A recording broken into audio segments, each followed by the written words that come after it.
welcome to the 343rd episode of the Video Games podcast, where we talk about any game at all, including new stuff, old stuff, and anything in between. If we are playing it, we'll be talking about it. Today we are recording on July 2nd, 2023. My name is Brad Galloway. I'm the editor of GameCritics.com, and I'm also 50% of this here show. With me is the man who's got his hose ready, Carlos Rodella. That is not the intro I was prepared for. The hose? It's July 2nd, and on July 4th, everybody gets those really unsafe fireworks, and it's so dry right now. I strongly suggest everybody get their garden hose ready in case someone sets your house on fire. Hose, H-O-S-E. Oh, did you? I see what you were thinking. Well, I was very confused. That's very funny, but that is 100% not what No, I was thinking July 4th. It's so fucking hot right now, bro. I know. Oh my God. The thought that people are going to go out on the street and light a bunch of fireworks is frightening to me. Well, I'm in an apartment on the 5th floor, so I probably am not going to get caught on fire. And I don't have a hose. Oh, that's true. Do you have one of those apartment ladders that you keep in? Like if your building catches fire, you stick it in your windowsill and you jump out on the ladder? No? No. Probably just go down the stairs, unless they're on fire. Anyway, welcome to the Firecast. Welcome to the show. Yes. No, but by the way, and without a real quick tangent in the beginning, I was talking with my Lyft driver the other day. Yeah. And we were talking about how Seattle is warmer. And for all those people who don't think so, you're wrong. Okay. Oh, it's literally factually warmer. Yeah. And we were both saying, like, it doesn't even matter if it's about global warming or if it's the Earth turning differently or aliens. Like, it literally doesn't matter to either of us. We were like, it's just happening. It's a fact. It's a fact, and we don't want it. I don't want that. No. I've been sweating a lot, more than is normal, more than is healthy. We had to get a new AC unit, and it's just barely July, dude. Like the hottest part of the year hasn't even happened yet. We're in trouble, bro. I don't like it. Anyways, let's not talk about the Firecast, which is a good name for this podcast. We just talked about heat and fire and warmth. Yeah. Too much. But let's talk about some fiery games. Fiery games. Hot stuff. Yes, folks. Let's kick the show off. Let's get off of non-game stuff. Let's talk about things that you love, things that I love, things that Carlos loves, video games. Before we get into the main content of the show, we are going to do a little bit of housekeeping. As everyone knows, or if you're listening for the first time, you're about to know, Carlos and I share a virtual living space divided down the middle with a strict of duct tape. I don't know. Yeah. It's a very strict tape, Strict tape, yeah I don't know. That's a different kind of tape. Strip of duct tape. His side, my side. Things are a mess, and we're going to tidy up. That's right, folks. It is housekeeping. Carlos, I got actually an above average number of things on my side of the room. Jeez. What do you got over there? It seems like you got a kind of a cluttered mess over there, bro. What you got? Packed over here, bro. You can barely walk through that. It's like hoarders. It is like hoarders today. Geez, I don't even know how to get started. First off, we have T-shirts that I joked about on last episode. I made one. We talked about all these kind of different titles that we have for our podcast are funny sounding. And so why don't we put them on a T-shirt? And you did. And so I put one of them up, and even just like sayings that we say in the show. And the first one was, I hate your tutorial. Oh my gosh. You put that shirt up and I retweeted it. And you know who responded to me? Who? It was so funny. So, I'm a big Trials HD fan, right? Mm-hmm. So one of the guys who worked on these amazing, really, really excellent Trials HD tutorials, like the Trials HD professor, he came on like to me and he's like, well, I think mine were okay. And I'm like, oh, nice. Yes, your were is very good. And you know who came on right after that?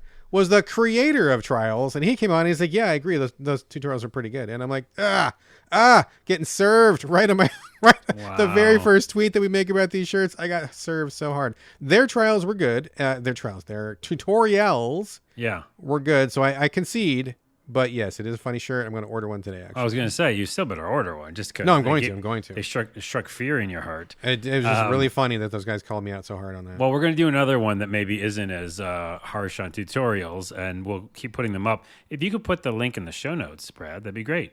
If I could remember to do that, I absolutely will do that. I will try to remember. Remind me. Yes. Yes. And then also, just a couple of quick Diablo updates. Still playing that game, even though I've beaten the campaign. I'm level 58 right now. The max is 100. I don't know if I'll ever get there, but it's going kind of fast at this point because I am pretty high powered. But I put up an apology video. I just think it's funny because I never made those kind of things. And it's like tongue-in-cheek apology. But so you weren't really apologizing for anything. It was a joke? well, I kind of was. So here's what I did. So I made a video on my alt TikTok, which is called A Lot of Things Podcast, in case you want to follow that. And I just kind of put up stuff I talk about games and stuff.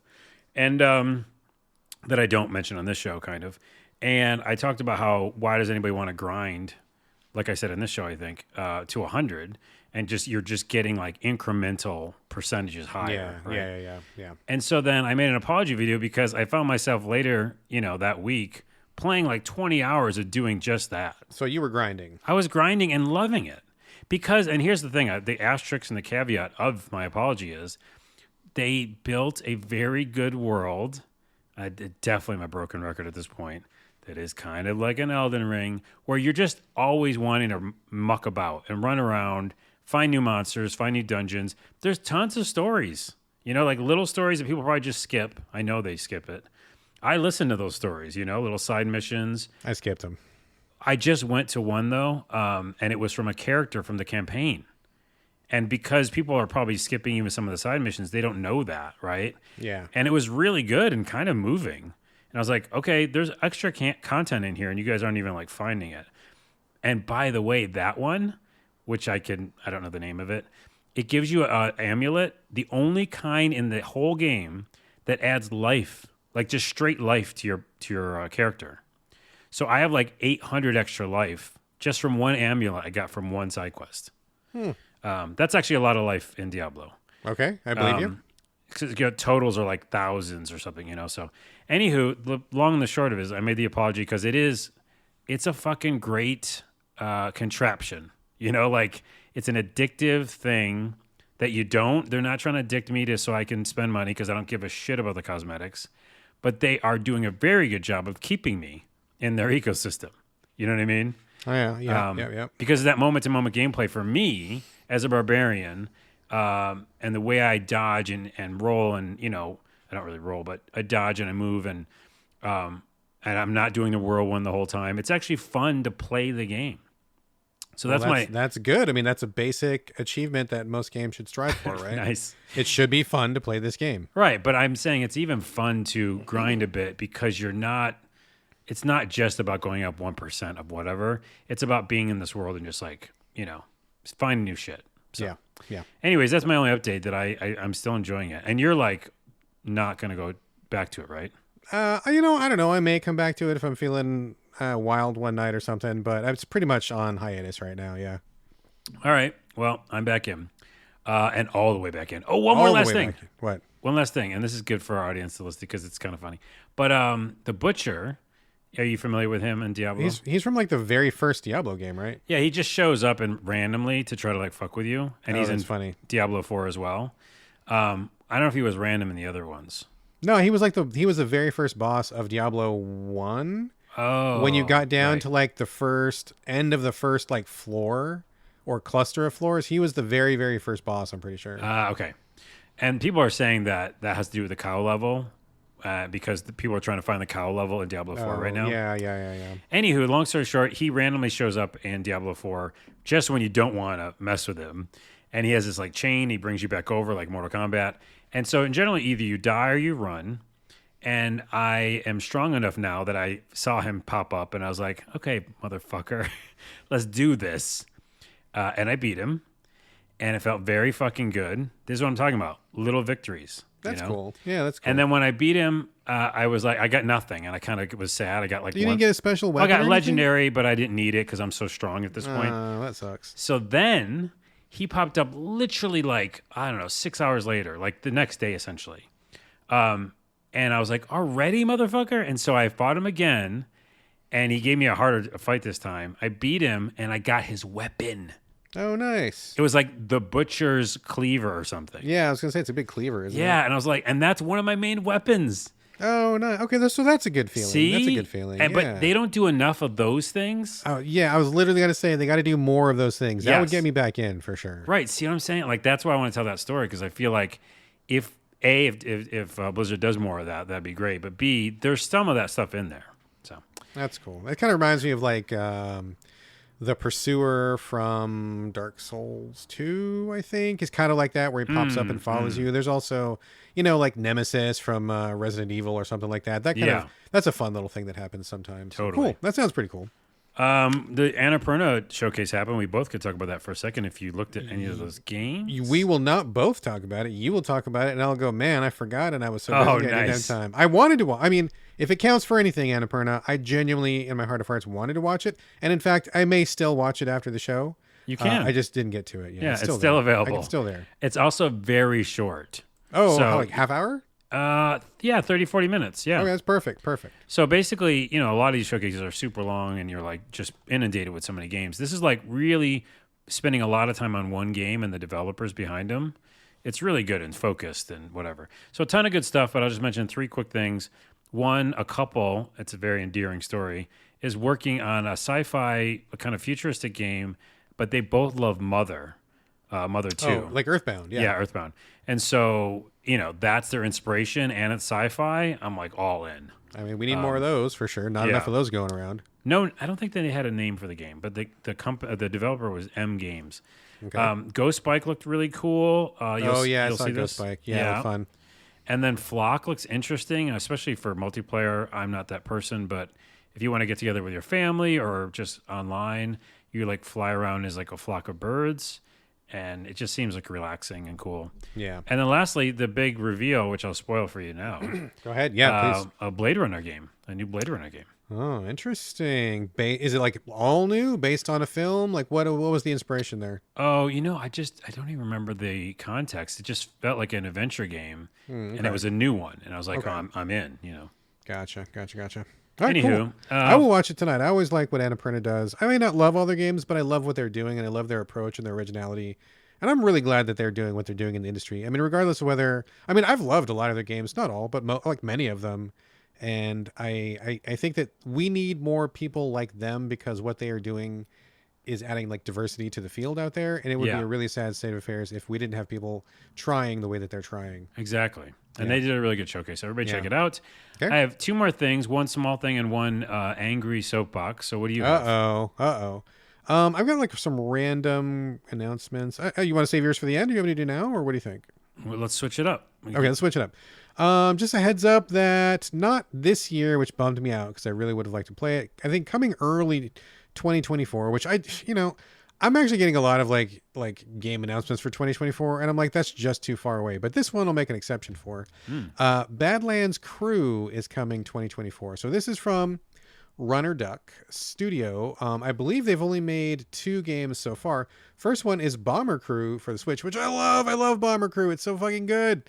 It's the one where you take a World War II bomber, you fill it full of little dudes. You see it like an ant farm style view, like cutaway. And like one guy's a pilot, one guy's a navigator. You've got a couple gunners. You've got one guy doing the radio, et cetera, et cetera. And you fly these missions in real time over, fictional Germany or something like that.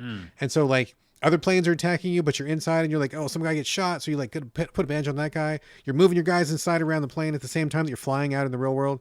Fucking love Bomber Crew. It's so good. So good. They also did Space Crew, which was kind of like the same thing, but in space with kind of like a Star Trek vibe to it. Not as successful for me. I feel like they were trying a few things that didn't quite work. Didn't really pop. I mean, I appreciate what they're doing. Not my favorite. Bomber Crew was like fucking amazing. But they're coming back now with Badlands Crew, and this is Mad Max. And so I feel like maybe they got a fresh perspective. They're gonna like course correct after Space Crew. So instead of being in the air or space, you're in this giant like land cruising Mad Max weird future wrecker vehicle kind of thing. And it's kind of the same thing where you've got like a driver, you've got a front gunner, you've got a rear gunner, you've got a guy manning the fuel, you've got a guy doing like traps or whatever. And so you're like managing those guys as you're driving through the wasteland. You get attacked by other cars in real time, so you got to like fight them off in the outer world, but also maintain the inner world of your vehicle as well. So basically the same theme. I mean, they've got a vibe that they're going for, but I like it, and I think it's really good. And I don't think there's a lot of games out there that are like them. And if it's even close to being as good as Bomber Crew, I'll be over the moon, dude. Because I love Mad Max shit. I love Bomber Crew. I really want them to come back strong with another big hit. Very excited for this one. Did you ever play any of these? Any of the crew games? No, I'm trying to look at the trailer now.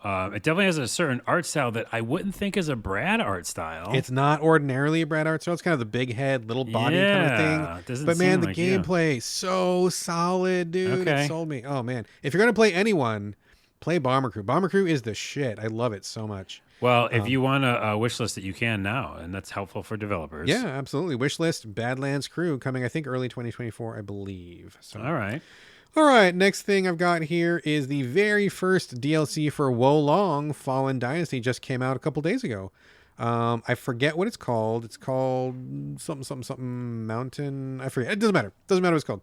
But basically, it's a new story DLC. It's not just weapons or skins or anything. Like there's an actual legit story chapter. It continues the tale after you beat the game. So they assume you finished the game and seen the ending and you know what happens, and so they just keep pushing forward, which is great. Love that. I know you're a fan of that as well. Mm-hmm. So they add a brand new weapon type, which is pretty cool. A couple new monsters, a couple new bosses. I think there are skins, but that's not really the point. So it's just like, more of the same thing, which is amazing. I know you didn't click with Wolong very much, and we are going to be talking about it at the end of the year. Maybe for a good reason, maybe for a bad reason. But I did really end up liking Wolong quite a bit. So I did buy the DLC, had to buy it. All right. Which is no problem. Not salty about that. That's fine. Happy to kick them like $9 or whatever. But I got to admit, I'm a little bit hesitant because I haven't played Wolong since February. Really? Maybe. That long? Yeah, February or January. I even forgot it was this year, dude. It feels like it was last year, but it was literally this year. Like the end of January, I think is when it came out. Yeah. I beat it in like, a week, and then I was done. I haven't touched it since. So I genuinely think I don't remember how to play that game. And it's really hard, right? It's really difficult. Yeah. So I'm a little scared. Like I'm at the edge of the pool and the water looks real cold. I'm going to dip a toe in and see like, is it really as cold as it looks? I don't know, but I will give it a shot. Maybe like later on today or tomorrow or something. But anyway, heads up to people who enjoyed Wolong if you got past that fucking first boss, because there's more of it. And I think that's basically a good thing. Interesting. I'm wondering if when you start that DLC up, if there's a boss that you can't beat. That would be really funny and also really terrible, and it would piss me off. Yeah. And I would appreciate the humor, but I'd also be really mad. I'm not, what I call that is I call it So Long DLC. Oh shit. Snap. Dang, you went for it and that landed, buddy. Wait, did we already do that bit? I don't think we did. Okay, well, there you go. I don't know, maybe we did. But for those people, there's people for that. So moving on. Hey, by the way, can I do a tangent on that? Yeah, go ahead. I got a couple things, but go ahead, do the tangent, dude. Well, the tangent is DLC related because this is just before this podcast, before we started recording. I turned on my PlayStation, hungry for games because there's no satiating, Carlos. No, it's a bottomless pit, dude. It is a bottomless pit. I have need for games. Limited only by his budget. Yes, and sometimes not even that. Sometimes not even that. But now I make okay money, normal money, I think. Well, there is no normal. I make okay money. You make money. I make money. And so now it's not as big of a problem. But back then, when we were recording and I had no job, yeah, I still would buy games. You did. So, anywho, the point is, I saw on PlayStation, the Callisto Protocol has a new DLC. Now, wait a minute. Callisto Protocol isn't the one, correct me if I'm wrong, isn't that the one that was like Dead Space inspired, but then everybody bashed it because it had some kind of, a lot of problems or something, right? Yeah, well, don't say problems asterisks. Okay. It was different. Which we say on this podcast. Did we all the talk time. about it on the show? We did a little bit, and I only played the demo, so I couldn't get the full grasp of it. Okay, so you did not play the whole game. No, I didn't. I played the demo when it came out, and we did talk about it on the show. And I said something like, because of the reviews, which you shouldn't go off all the time, even our reviews, sure, true, whatever. People were saying like they were let down because it's some of the developers from Dead Space, but it's not Dead Space, and it wasn't trying to be. And I went back and watched later reviews. And they were like, it's really good for what it is. It's just something else, right? It's not. It don't look for that like jump scares and the creepy vibe or whatever. It's kind of creepy there, but it's almost like just an action / light RPG game where you're going through and just seeing these weird shit happening and then fighting a bunch of monsters. Okay. So, anyways, I heard all this really positive praise about it afterwards, and then today I just saw that DLC that came out, so I picked it up and on PlayStation. I don't know how much is on Xbox, but it was $30. Well, it's not too bad. So you got the It full used to be game plus the $70. DLC? No. The DLC you still have to pay for. But what I did is it kind of, pushed me in that direction to finally go into So it. you're getting it for like less than half. Way less. Yeah, because it was 70 forever. It would never go down. That's expensive. So what they did, that's really smart though. See, they got me in because they did that at the same time the DLC came out. So Okay. All right. Have you started it? So I'm starting it tonight after this podcast. Okay. And I bring it up because of it's DLC. So if anybody did like it, there's new DLC out right now called Final Transmission. And then secondly, I'm going to do that thing where I watch media and play a game like it. What are you going to watch? I'm going to try to finish Silo. Oh, okay. Which I mentioned to you is very fucking good on Apple TV. Yeah, it's on our list, man. I was gonna, as per usual, as you know, for me, I really want to wait till all the episodes come out before we start watching it. They're all out. Oh, they out? Okay, Yeah, good. yeah, Just finish? Yeah, Just finish? it's done. It's on episode 9. That's the finale. Oh, good. Okay. So for me, I'm like just a few episodes left, and so I'm doing that, and then I'm going to start up Callisto Protocol, which has a sci-fi vibe. All right. Well, let me know how it goes. I'm interested in it. I was kind of watching it, and then I saw all of the pushback after it came out. And I'm like, oh, okay, well, I'll cool off. I'll wait and see what happens then. So I'm totally fine if it's not exactly like Dead Space. I mean, if they're doing something different, yeah, cool. But I just the negativity was so strong at the time. I'm like, well, I'm not going to gamble on this. I'll wait till $15 or $20, and that makes sense at $70. Totally, right? You know what I mean? Yeah. And that's why I'm jumping in right now at 30. So, well, talk about it next week, dude. Let's. In fact, I'm going to put it on the agenda. Put it on the agenda. I'm going to put it on the agenda for next week, so we don't forget. I'm going to put it on right now. All right, keep talking. And then I have a soapbox moment, but okay, I interrupted you. You have a couple more things. Oh, that's fine. Then we have to go. All right. It's on the script. We're going to be talking about it next week. Just a couple updates. As I said earlier, I like to give updates on certain games because, when we talk about games on the show, we're always really limited. We're playing a lot. We can't, we don't just play one game a week. And so sometimes we don't do as deep a dive as some people would like. And we give impressions and just, maybe 5 hours, 10 hours, whatever on a good game. So I talked about Harmony Fall of Reverie last week. This was a visual novel from Don't Nod, which had a lot of really interesting systems in it. Basically, you play a person who can go back and forth between the real world and a world where, I don't know, like values or something are personified, like strength and bonds and joy and stuff. Like those are people in the other dimension. They influence humanity influences them, and you go back and forth between. And the twist on the visual novel aspect is that you can see the future. So the game, in the story of the game, you can see the future, but what that means is when you're playing the game, you can see the story path laid out for you, everything that's going to happen. So you can choose which story path you want to go because you are, clairvoyant or prescient or something like that. Right. So I was really digging it last week. I was really high on it. I really liked it. I got, I want to say maybe, I felt like I was a hop, skip, and a jump away from finishing it. And turns out there was like this whole other chunk at the end. But basically I wanted to circle back and say, I totally cooled off on it at the end. It takes a couple really big missteps, and I honestly, I just stopped playing it. I didn't even finish it. And I thought for sure I was going to finish it. Basically what happens is, for me anyway, we got to some choices that were like big choices in the game, and I just did not have enough information on what I was choosing. For example, I'm not going to spoil anything, but basically you have to make a choice between A and B, and they're like, what's your choice? And I'm like, okay, so what is A and what is B? I don't really know, other than the fact that you're telling me there's an A and a B. I was like, you got to tell me more. Like, I feel like the entire game is hinging on this, and it kind of did. I felt really frustrated because in a game like this, you're making this giant game-altering choice, altering the ending, altering who lives and dies. And if I don't even understand what I'm choosing between, it really takes you out of the moment, right? So I made a choice. It was not exactly what I thought it was going to be, so I got real salty about that. And then later on, it just kind of fell apart. Like, I just felt like, because I kind of got out of the story because I didn't know what was going on. As it progressed, I did not feel as invested because I was like, well, fuck this. This thing didn't go the way I thought it was going to go. And it wasn't one of those, I'm just bitter because something bad happened. It was bitter because you didn't explain it and I didn't understand what was happening.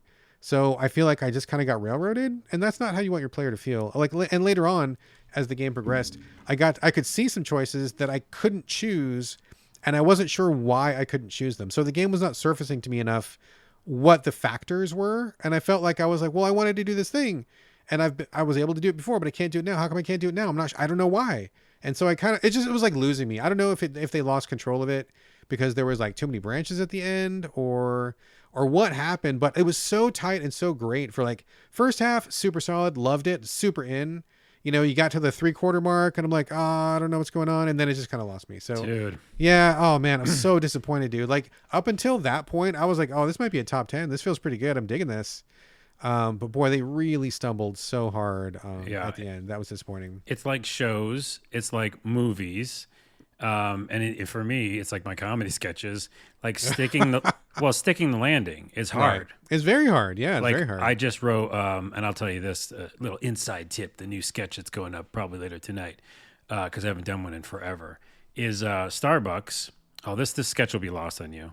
No offense, but you don't know the TikTok stuff. No, I don't. But go ahead. And so it's a Starbucks, barista, and the customer's like, I have this very complicated order. Why am I telling you this story all of a sudden? What was I just talking about? You were like, oh, you got to give me the inside scoop behind the scenes because it's hard to stick the landing. Oh, the stick the landing. Okay, we're back. Welcome back to the Old Man Cast, where we forget what we're talking about right in the middle of talking about it. It's because, it's hard to end things, and so I'm sad for you with the game right now. To kind of, it was hard to end your story right there. Yeah, I know. And so then I was relating that it's difficult to stick the landing in shows and movies and stuff, and also in comedy sketches. Speaking of which, mine is about the Starbucks barista who's taking an order from this guy, and this guy's like one of the most annoying customers in the world, just saying a bunch of annoying shit, Mm-hmm. And then he just stands there, and the barista's sad and mad or whatever. So the barista hands him a Grimace. The shake, yeah. The shake. Do you know about that? The people that are dying. So, yes. But he says, "Do you want to try a free Grimace Frappuccino?" And I made one, by the way, and that's pretty funny. Did color grading on it, and so it looks purple. And he drinks it, and then he disappears. I didn't do any graphic violence. Oh, you should have done a graphic, dude. Well, I just had him go away, because a lot of TikToks are doing that too. Yeah. And so then the other guy, the barista, just goes, "Excellent." No, that's good. That's a good landing. See? That's a good landing. Yeah. But there's multiple landings. One was, oh, I guess TikTok was right. And then I had one, oh, I guess all those TikTok videos were right. No. Right. It's too much. I know. It's too much. It's too much. Yeah. And then I did excellent. And after excellent, I did, I guess those TikTok videos were right. But you got to cut that part. No, you know what's even better is if you just would you like a Grimace shake? And just stop right there. I think that's pretty fucking funny right there. Oh, yeah, but I already did all the work to color grade that purple drink. That's in. I'm not taking that out. Oh, you got to kill your babies when you're creating, man. Well, yeah, but it did literally when he disappears and he says excellent, you just laughed at that. I did, but Do you think, we're taking this apart on the podcast. This is not games. But real quick, do you think you would laugh harder at him handing the Grimace shake and everybody's implied that what's going to happen? For me, I would laugh harder if you stopped at, would you like a Grimace shake, and handed it to him. I think for me, my sense of humor, I would laugh hardest at that. Would he say yes, okay, and take it, or not even take it? No, I wouldn't even go there. I would just like, here, would you like your Grimace shake? Because that says it all, right? Because you're like, fucking die is basically what you're saying, right? Like you're telling this guy, it kind of sums up the barista's frustrating. And everybody's seen those memes. I mean, even I've seen it, right? I know. TikTok, you do know about what I'm talking about. Yeah, exactly. Okay, so what I'll do is I will make two versions, and we just worked that out on the podcast. We did. And because I still like the blinking out of existence thing, because that happens in the TikTok videos. Right. And so I did that work to make them blink out. So, okay, thank you for that. And welcome back to sketch writing. Peek behind the curtain, folks. There you go. All right, we're going to shut that curtain. You have one more thing, and I have one more thing. One more thing, and then you're going to go off on the soapbox, which I'm looking forward to. Just a quick update on Aliens Dark Descent. I talked about it last week. Really brief update. The brief update is it's still awesome. I love it. I think it's fucking great. There have been a few bugs, so I'm not going to say it's perfect. I mean, they definitely have a few rough edges to polish. I wish, oh my God, if there was anything I could fix in this game, if I just had one wish, it's hard to explain, but I wish you could rotate the map, because sometimes the map is always, when you go to your pause screen, the map is always facing north. But when you are playing the game, sometimes you are rotating the screen around so you get a better view. So sometimes you're like looking south because that's the better view. But when you hit the map screen to see where you're going, the map is north, and your brain instantly like explodes because you're like, wait, it's backwards. Where am I going? What's going on? And like, I wish you could rotate the map. That's my biggest ask right now. If anybody's listening on the dev team, please fucking let me rotate the map. I hate the map, but this game is great. I love it. The tactics, I wasn't sure if real time was going to work for me, but it's totally working for me. I think it's great. Sounds are great. Graphics are great. Great tension, great missions. I'm like super invested in this game. I think it's really fucking fun. If you're an Aliens fan, You got to play this game. They finally got one right. This is great stuff. Check it out for sure. Number 2. For sure. Okay, I'm done. And wait. Here we go. Here's your soapbox. Got it out from the back. Thanks. Here. Dusted it off for Hold you. on 1 second. I got to stand up on it. Yep, there you go. Ooh, I feel tall. You're very tall. Don't fall. Okay. Is there rails? I feel like I need guardrails now. Well, if you fall, your hip's probably going to go, so don't fall. It will. I'm old. Yeah, we're both. Okay, so this is a Bethesda soapbox. Uh-oh. Okay. There's 2 pieces to it. The first piece I'll get out of the way real quick, that it came out that 4K 60 frames per second is going to be available on PC for Starfield. Yes. Okay, I'm just upset about that. It's not that big of a soapbox, but that one I don't like. Right, because I'm not gonna play on my PC because my PC can't handle it. Right. It's a newer PC and it'll still probably stutter on high res or whatever, and I don't want fucking stutter. Welcome to PC gaming. Right, no, but welcome to Xbox lying to me because now I have to play on my Series X, the most powerful system in the world, at 30. Whatever. It might not be as bad as we're all thinking or that I'm thinking, but it doesn't matter because you're telling me that it's now available over here on the PC if you just had a better PC, idiot. Right. That's not cool. It's just not cool. And then the other thing that's so not cool is that Phil Spencer recently came out. This is not about Phil. It's about Bethesda. And they just said that Elder Scrolls 6 is 5+ years away. That's okay. We can laugh and have our good time. That's really funny. It's fucked. Like, it doesn't make any sense to me. I don't understand that. That would mean it's going to be 10.5 years between Elder Scrolls games or something, or even longer than that. Sure. I just don't understand what we want games to get to. Because, yes, you can be ambitious and stuff like that. But we've been ambitious this whole time as developers, right? People have been making shit, pushing the boundaries, whatever. Anything that's that long, and I'm thinking about, like, am I going to be on Social Security?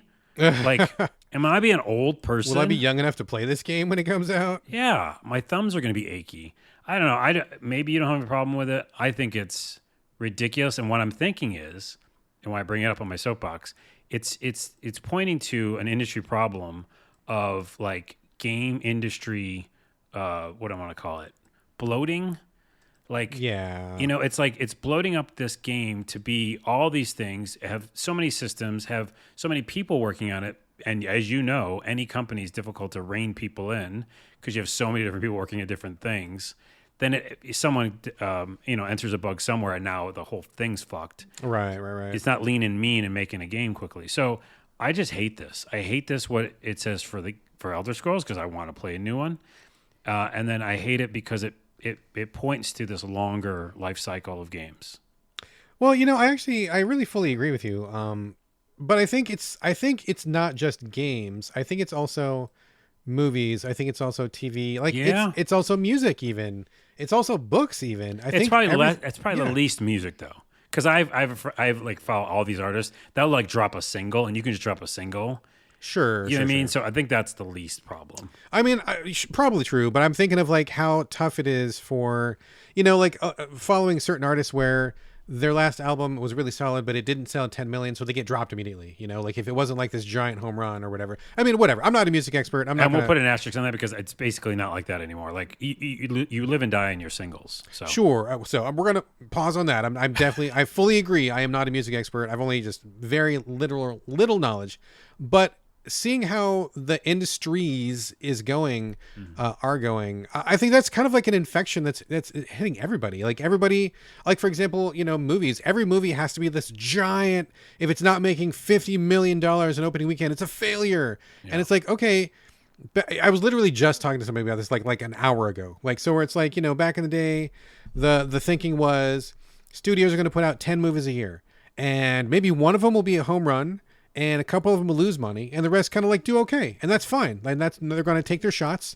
They're going to put out a variety of films, but now it's like studios are like $500 billion on this one thing, and if it doesn't make $100 million back, then it's a failure. Like everybody's getting this mindset of like putting all your resources in one basket, and if that thing, it's got to go, it's got to win. Everything's got to be the huge win instead of just like incrementally getting small successes, trying new things, being more experimental, realizing that not everybody in the world is going to buy your game or going to buy your book or going to go see this movie. So you can't expect half the population of Earth to go see your thing, and if they don't see it, it's a failure, right? Yeah. I mean, same thing for games. Like everybody's like betting on bigger and bigger and bigger budgets, like exactly like you're saying with Bethesda. So instead of being happy with a C rank title that sells 500,000 copies, or a B ranker that they sold 750,000 or something, and it was interesting and it was cool and it gave these new developers a leg up.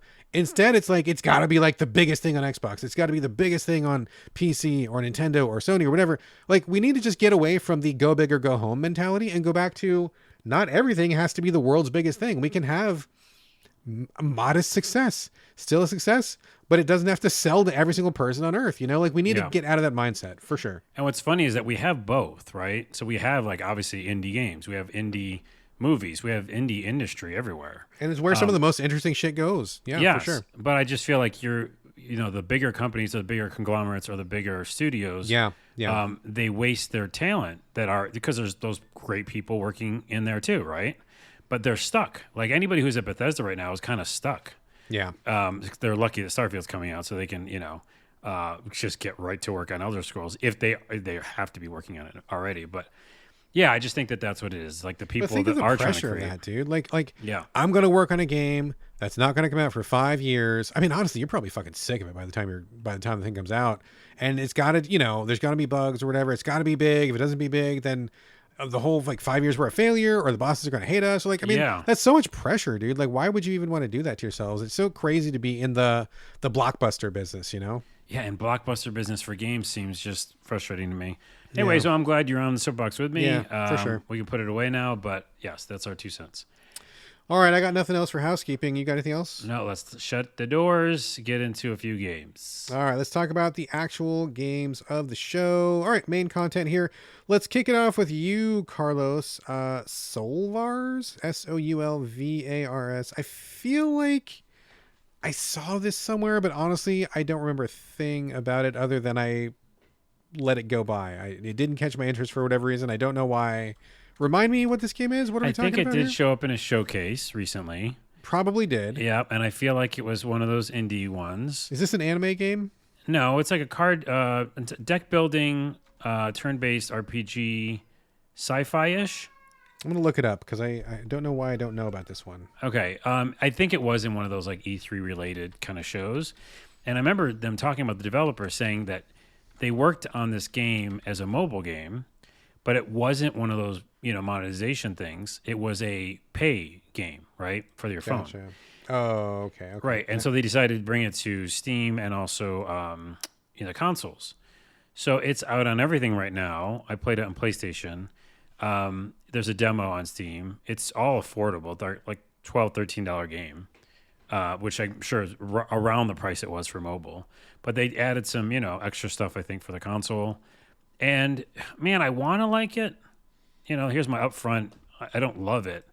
But there's a lot of interesting things they're doing. So what is the game? You play as a character is basically in this kind of sci-fi world. As I look at my notes, all of this game is confusing, including the story. Like, I don't really understand what's happening a lot of the times. Mm-hmm. But it's a future where human souls can be digitized, and you have these things called soul bits. And the soul bits, I don't know if they're people or not, but they're like your action points, and you use your action points with the soul bits to do moves. Well, the soul bits are the moves, and the action points are action points. Mm-hmm. And then you have like weak and resist stuff, like the Pokemon stuff, which I'm not a fan of.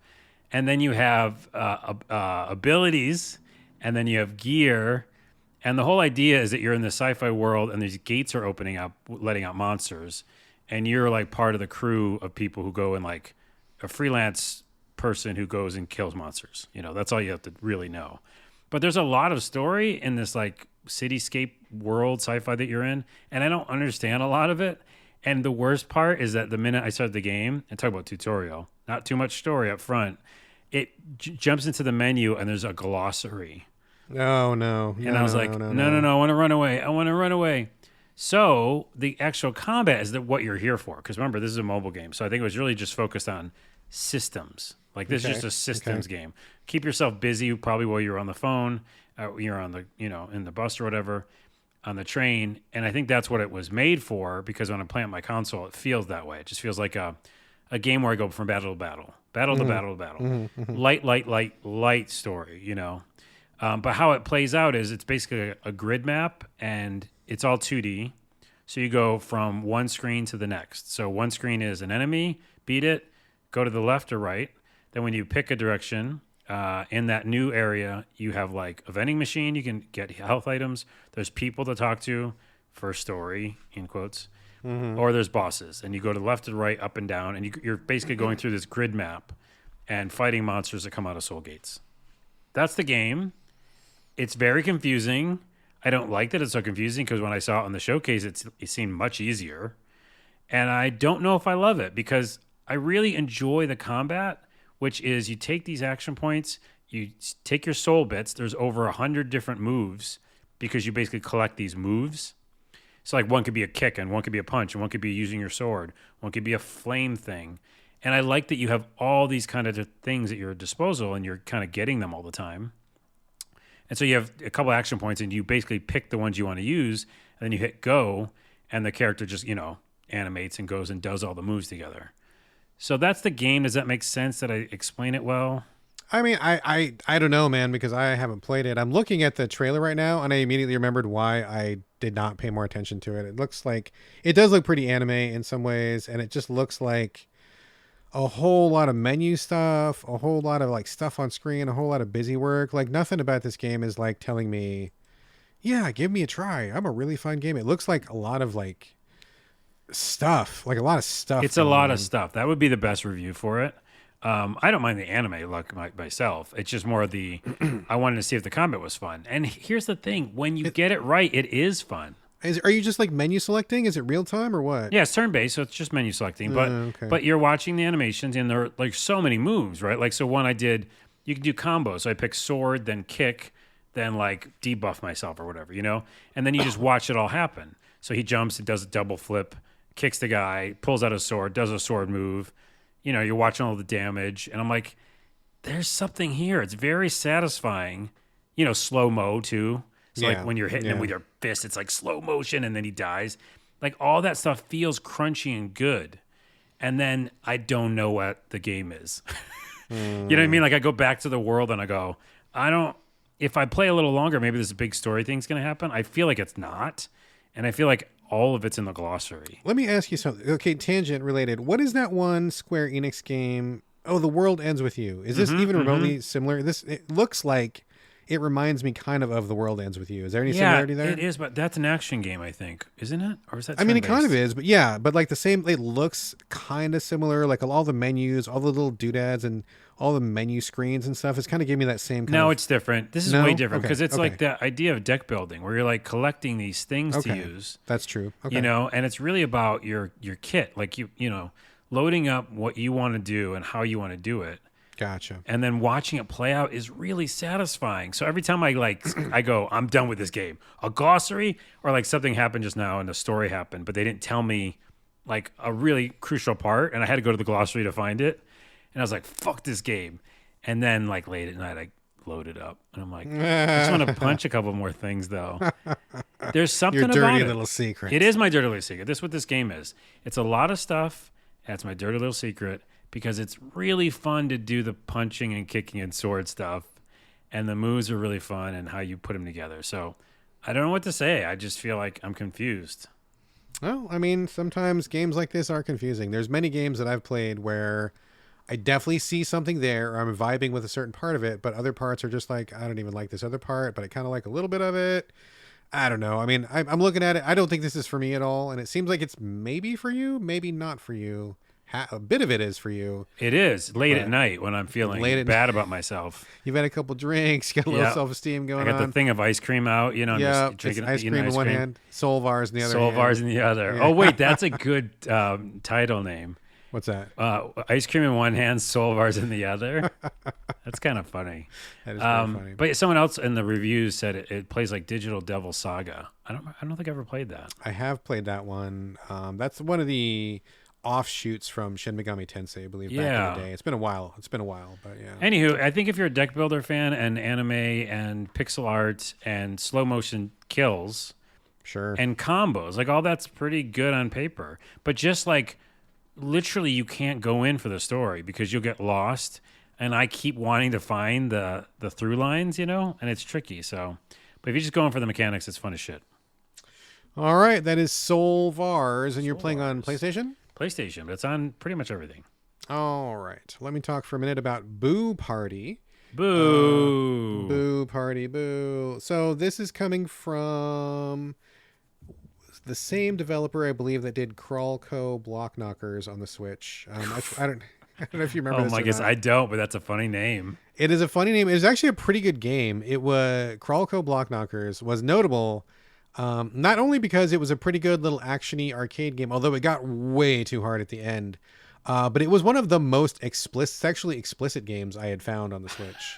I was gonna say I just had to put age verification in to go to the homepage for Boo Party. Yeah. So same developer, same art style, and they also were selling this as another game that had some sexual content, which I'm here for. So cool. But unfortunately, this one just feels like a huge misfire. Basically, it's a top down, feels like an SNES era sort of a walk around kind of RPG, which can be fine. And I'm playing it on the Switch, so that's the appropriate venue for it. Basically, you play as a photographer who wants to capture pictures of ghosts. So you go to this haunted house, and inside the haunted house turns out to not be scary and spooky and dark, but instead it's a party, and there's lights and there's drinks, and everybody who's partying is like a ghost or a werewolf, and it's all fun, and it's not really scary even a little bit. Like, you're just partying with these folks. And so you need to take pictures of various ghosts in there, and if you do little mini games and stuff, you can get even ever more explicit pictures of the sexy lady ghosts that are there. I do not believe there are any dude ghosts or any any other gendered ghosts. I believe it's just straight up cis ladies. Yeah, it says meet photograph 12 supernatural ladies. Yeah, there you go. So I'm like, okay, cool. I like ladies. I mean, no specific tendency towards supernatural, but whatever. I'll give it a shot. But unfortunately, this game, the gameplay just, oh god, it's terrible. It's terrible. And even the lure of naked ghost women was not enough for me. So basically what happens is you get in the house and immediately you're hit in the face with like locked door, like multi-step quest of like, oh, I'd like a hamburger. Please get me a hamburger. Okay. What do I do? What? And there's like there's a million people in the house that you got to talk to. You never know who's a throwaway NPC that's just going to say, hi, cool party. And then that's it, right? It's a waste of your time. Or they're going to say, oh, here's the bun. Here's the lettuce. Here's the beef. Like, whatever. You got everybody's got a different piece of burger somewhere. Hard to find them. And then there's no map. And every room in this fucking house looks the same. It's all like the same hallway, the same doors, the same carpet. I can't keep straight in my head where I'm going, where I've already been, how the house connects. I'm like wandering in circles. And I don't know if you know this about me, Carlos, but like talking to people in games is one of the least fucking favorite things. I hate it. I hate talking to random villagers in a village. I hate villages in towns. I hate all villages. I hate them because I don't want to talk to anybody. I want to just do the fucking game. And talking is just dumb. Like if there's a village, you put your one villager in there, you talk to that one guy, you move on. That's how you make me happy, right? And so like all you're doing is talking to people, and so many of them say nothing. Oh, cool party. I like parties. Ooh, I'm a ghost. Like, oh, fuck off. Like, stop. You're wasting my goddamn lifespan. And so I just got lost. I couldn't figure out how to make any progress. I kept going in circles. I kept talking to the same people over and over, and I couldn't tell who was important to talk to and who wasn't important to talk to.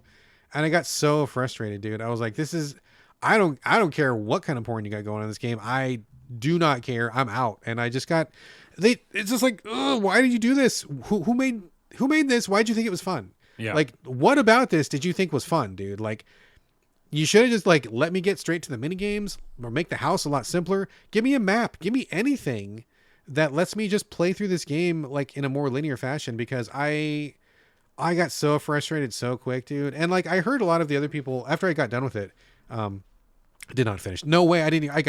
I bailed so quickly. But I started reading other people's thoughts, and a lot of people echoed the same thing. It seems like a lot of people hung in there longer than I did, so kudos to them. But everybody's like, oh yeah, it was like super tedious. This game is really not fun, except for when you get like a nudie picture or something. And every once in a while you'll get like a fun minigame or whatever. But like, it's really tedious and really dumb. And I really wish that they had done something different, because I can see the fun, right? Like I can see collecting sexy pictures, that's fun, and meeting cool people at a party, that's fun, and monsters, and that's fun. But just like the simple mechanics and navigation of this game were just miserable. It was just, it killed every potential bit of fun I could have had in this game, and I bailed like so fast, dude. Well, you said boo to the game, and I'm saying boo too, because I would have noped out before when I saw the first screenshot, because basically it's like cartoony stuff. Yeah, I get that. It's a peculiar kind of art style. It's kind of idiosyncratic, but Yeah. I'm always just really interested to see, because I feel like the adult space in games is something that just really hasn't been well explored, especially on console. I mean, for obvious reasons. I mean, with the ESRB and so many people still thinking that, games are a kids area, and, Sony doesn't want anything on their console and get it, which is kind of surprising that Nintendo has, I think, probably the most explicit games so far. I know, that's so weird. You would never think it, but if you go check out the eShop, there's a lot of like softcore porn stuff on Switch, which you would never ever expect, but it's there. You can go check it out. But I keep wanting to see what people are going to do with this. How do you marry these two things? Like, what types of gameplay go best with this type of like adult oriented like titillation and stuff? And I'm just really curious to see what people do. There's been some great examples. There's been a lot of really bad examples. So I'm always curious to see what devs do. But this, I feel like, good idea, potential, but like the approach was just absolutely wrong for this. I just just so tedious. So anyway. Yeah, and again, like the idea of photographing, women or like scary monsters or something like that. It reminds me of Fatal Frame or something, right? Like it could be that style of game. Could have been. And also all consensual, by the way, just to be perfectly clear. This is not super consensual. There's no weirdness in that way. Like it was only up and up as long as you're down for the content. So there was nothing sketch about it that way. So all right, anyway, let's leave this review. Moving this topic, I'm going to talk for just a minute about a game that you already have played and you talked about on the show, I don't know, a while ago. NeverAwake. You remember this one? Yes, I do. I'm very interested. 2D shooter where you play as I don't know, like some kind of a animal girl or something, and she flies. She's got like little cat ears and claws, and she flies on a 2D plane. And you go through these levels where you're not trying to get to the end of the level. You're trying to collect a certain number of, I don't know, souls or spirits or something. I think so. Yeah. So like if you don't get them all the first time, the level just cycles back and you just start from the beginning again. Slightly harder, slightly different every time you cycle back to give you like a ramping difficulty. But then you got to just keep getting more souls. And when you hit 100 souls, the level is done. You move on. You remember this one, right? I do. And I remember you play to unlock story bits because you're basically trying to figure out some answers for this other girl. Like kind of like the map is a girl in a way. Yeah, actually the world map is a girl's body, and it's not creepy at all. It's just like a girl who's like one level is her left leg and one level is her right arm and stuff like that. It's about it's about her like mind and her insides. Like it's like a mental game essentially. Exactly. I'm not going to spoil anything, but as the story progresses, you figure out like, oh, okay, I see what's going on here. It's like you said, an internal story. So I think the graphics are pretty cute. I'm not super sold on the art style. It didn't quite click with me, although I do feel like it's a well done art style. I think just not to my particular taste. I think the 2D gameplay was okay, but it did feel kind of just kind of samey in a way after a while. Like it didn't really quite feel like as good as like an intense 2D shooter, like like the old 16-bit shooters. Sometimes they're just really like burning your face off with intensity, and it's not supposed to be, right? Like this isn't like Gradius or something like that or whatever. I get it. Like I'm not thinking it needs to be that, but I don't know. It just the gameplay was like it's fine. It's okay. I got about a couple levels in. I mean, I played a fair amount of it, but the gameplay is just like all right. You unlock some upgrades, which they were like okay. Like none of them really like lit my world on fire. And the story, I felt like I'm not going to spoil it, but like once I figured out what was going on, it takes you like a level or two before you see the shape of things. And I'm like, okay, like, it's all right.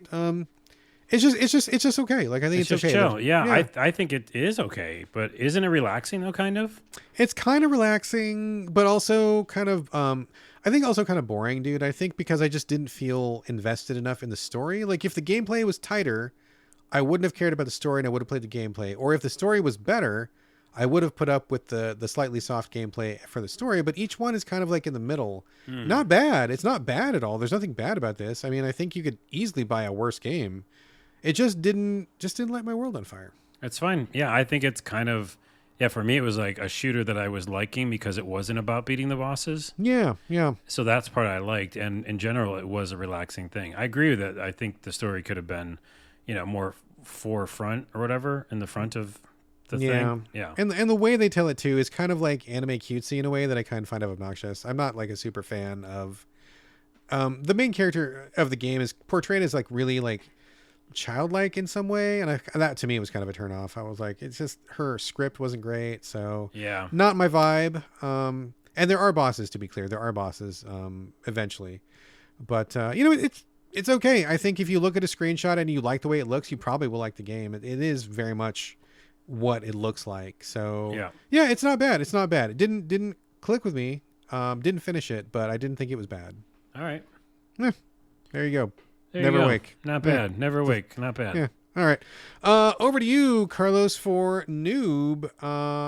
Is there a part 2 to that title? Is there a colon, or is it just Noob? No, it's Noob the Factionless. The Factionless. Okay. All right. What? I think I may have heard of this, but I literally don't know anything about it. Like, so other than it's a bad title, but go ahead. It is, and this is one of those dark nights where Carlos just puts down Soulvars in the ice cream.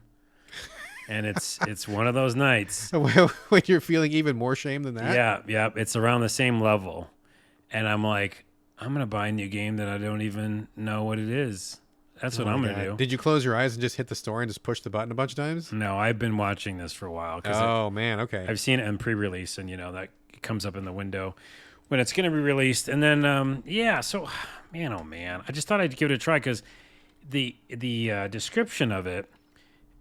We can look it up here in a minute, is about, playing an RPG, very, very old school, like simplistic graphics. And, can you get to level 100? And I've been playing a lot of Diablo, and trying to get to level 100 in that is really difficult. So I was like, if I could play a kind of corny, simple, cheesy RPG game, but then also, grind in that, and it's easier, maybe I'll do that. But what I didn't know is the game is actually...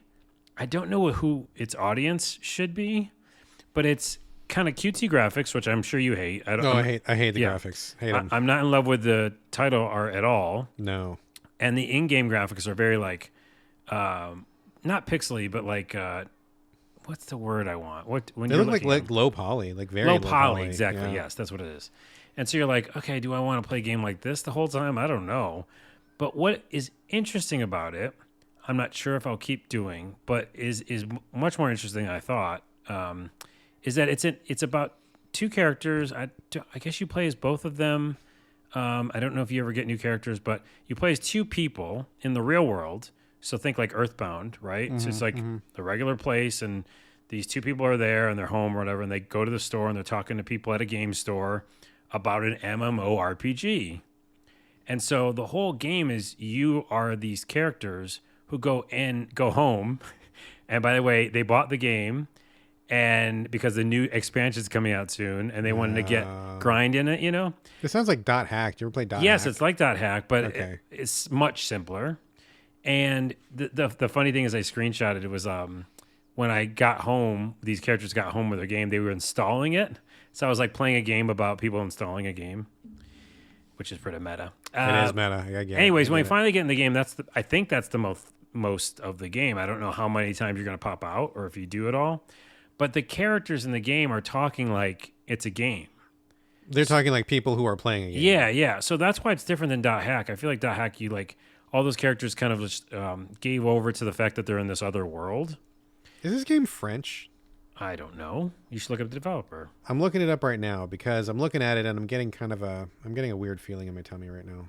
Is that your French feeling? It's my French warning. Like, look out, French game, French sense of humor. I don't know. I could be totally wrong. French sense of humor, I guess, is a thing. Oh, snap. They've got other French games on their website. It might be. Okay, so say it is. Okay, anyway. The point is, I think what's interesting about it, the combat and all that stuff is so basic that, like, it's not hard, right? So it was nice for me to go from Diablo to this because I was like, this is just easy to grind because it is just turn-based combat, super simple. Like, It feels like a children's game, right, at a point.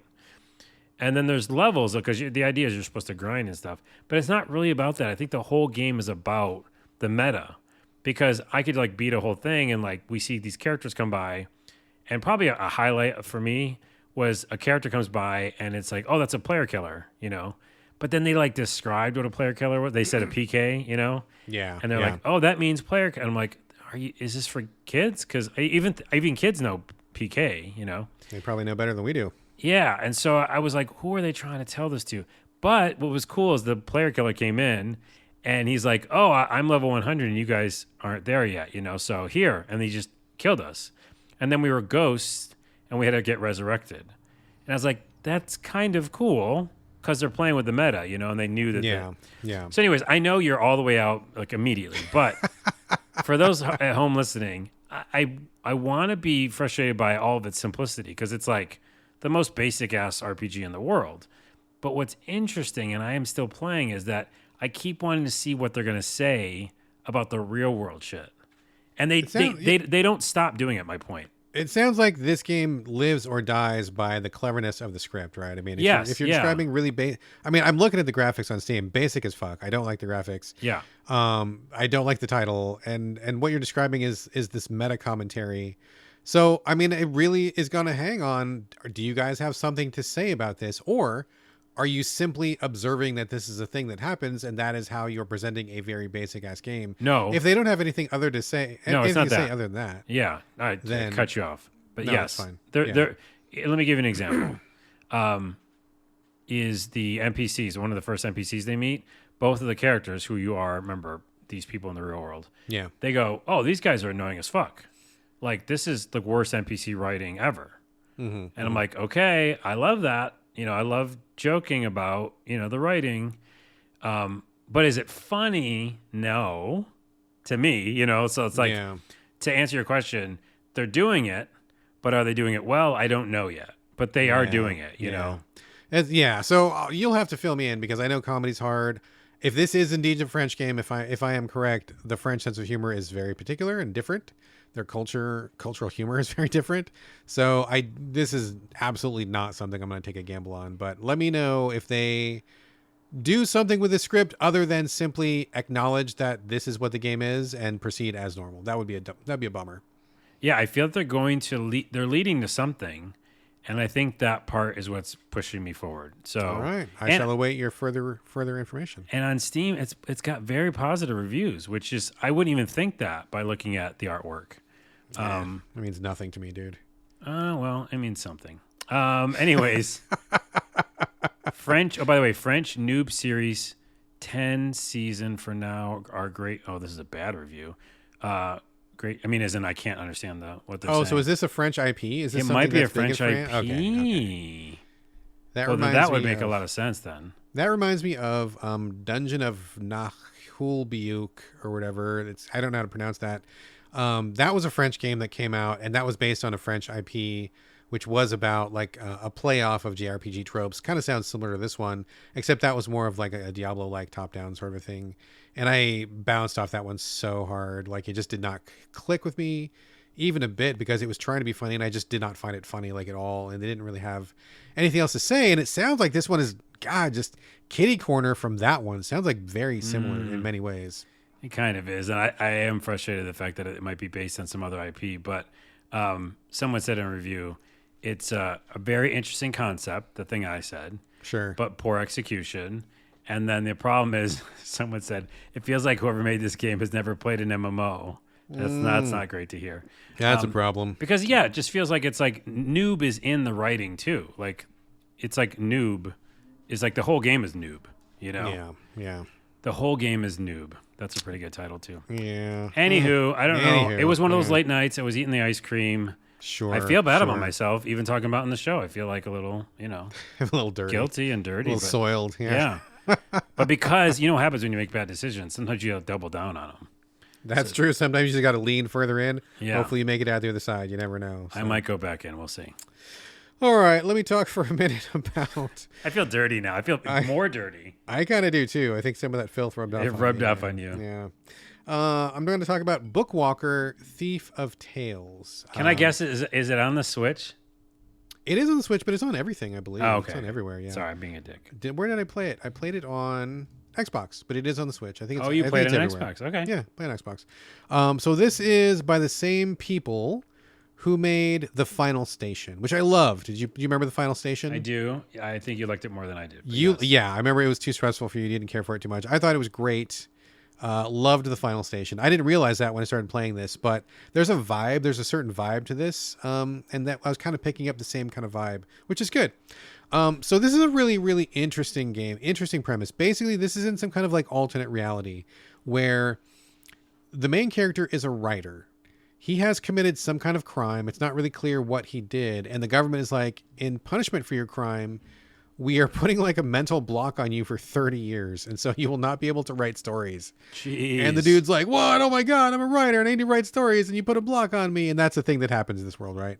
So he's like, oh, I'm screwed. I'm a writer and I can't write. How he gets out of this is he gets contacted by this underground criminal organization. And they're like, look, you're a writer. You got 30 years. You're going to be dead or whatever by the time you work off your sentence. Instead, if you pull a couple of heists for us, we'll get you out of this jam. We'll get that lock off of your brain, and then you can go back to writing. And he's like, cool. And what you do is they send you a book in like this really cool looking suitcase. So you open the suitcase. It looks like a spy suitcase or something. There's a book in it. There's a little compartment that has like all sorts of dials and Steam stuff on it. There's notes, there's clues and everything. It's really cool. Like you open it up, you're like, ooh, this looks very full of promise and interesting. What you do is you dive into the book, and he is a writer going into this book. So it goes from first person when you're the writer, first person in his dingy, kind of like quasi Eastern European setting, like really just miserable hovel of a place that he's living. He goes inside the book, and then it goes to isometric. So it totally changes perspective, totally changes presentation. And in the game world, his head is a book. Like if you imagine a book, a real book, and kids, I don't know if you've seen these. It's like a bunch of paper. They're stuck together, words inside. You said exactly what I thought you were going to say. These are a book. It's a book. It's a book, kids. If you imagine the spine of a book is the front of his face, where like his eyes and the nose and the mouth are, and the book is open. So the open book with the riffing pages is the back of his head. It's kind of like a book is traveling backwards a little bit. It looks pretty cool. Like maybe I'm not describing it well, but it looks cool. So he goes into these book worlds, and the guys are like, look, this book is about a potion of immortality, a scientist that's making a potion. Get the potion that is the point of this book and bring it back to me. So it's kind of weird and meta and strange and kind of like fantasy, super fantasy. So he goes into this book, and like everything in there he's doing for real, but like it's kind of like a point and click game a little bit. It's kind of like an adventure game where you're walking around and you're examining things and you're picking up things you combine. There's like little puzzles and stuff. But like you're kind of like exploring this book world, and there's a twist to the first book. I'm not going to give it away. But like he's like, oh, there's a twist to this book, and you realize what's going on. It changes how the game goes, and he makes this decision of like whether he finds the potion eventually, and it's like, but if I take this potion, it kind of like invalidates the entire story. Like it basically like kills the book, because if he takes out the point of the book no longer has a point, and then the book kind of like, I don't know, it just changes. It's no good anymore. So he's kind of like destroying someone else's work, right? So there's like the positive of doing this cool, fantastical adventure, meta story, grabbing this potion out of a storybook, but also by doing this, he destroys the story. So anybody else who reads the book after him will no longer read the same story. It'll be like ruined, right? That reminds me of that one game we played where the girl goes into the storybooks. Remember, it's like the Grimm fairy tales kind of thing. Yes, I think I know the one where you were like Red Riding Hood sort of. Red Riding Hood was like the boss or something. Yes, I know what you're talking about. Books, yeah. Yes, fucking cool. It's fucking cool idea, dude. I really love the idea. I love the vibe. The graphics are great. The isometric graphics are wonderful. They're hand drawn, like, kind of pixel based graphics, but it just looks so clean and so nice. Is it pixel, or is it like, could be? Isn't it like a Hades kind of look or something? Yeah, it's got kind of a Hades look. I may not be pixel based, but whatever it is, it just looks great. Like whatever they're doing, it looks great. It looks perfect. I love just everything. Just looking at it is wonderful. And actually the screenshots are what sold me on it. Right. So, I think it's really, really cool and I like it, but I had some problems, right? So here's the problems. I think the premise is great. Graphics are great. Concept amazing. But I think this game kind of falls down in just production. And this is stuff that can be fixed, right? Like I don't think there is a problem conceptually with this game.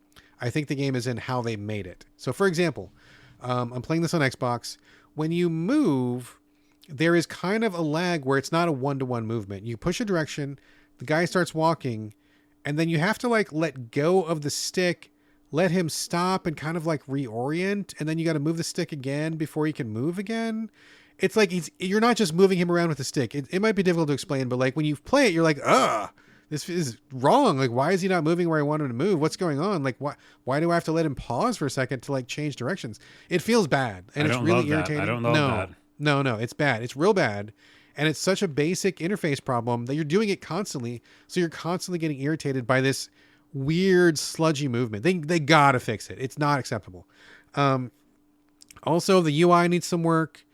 Also, I will say the combat is god awful. It's so bad. Wait a minute. This is not going the way I thought it was going to go. No, it is not. It's not. So let me tell you. So like you eventually get to like certain parts. There's like these like spiders that kind of like steal ink out of the. Wait, I'm gonna. It doesn't matter. There's spiders in the book. You go to fight the spiders, and it seems like it's a turn-based battle, but I'm like, whose turn is it? Is it my turn? What's happening? Am I attacking? Who am I attacking? Oh, somebody hit me. What happened? Wait, where's my life? What's going on? Like the combat is like fucked. It's so fucked. It's so bad. I don't know how they let it go.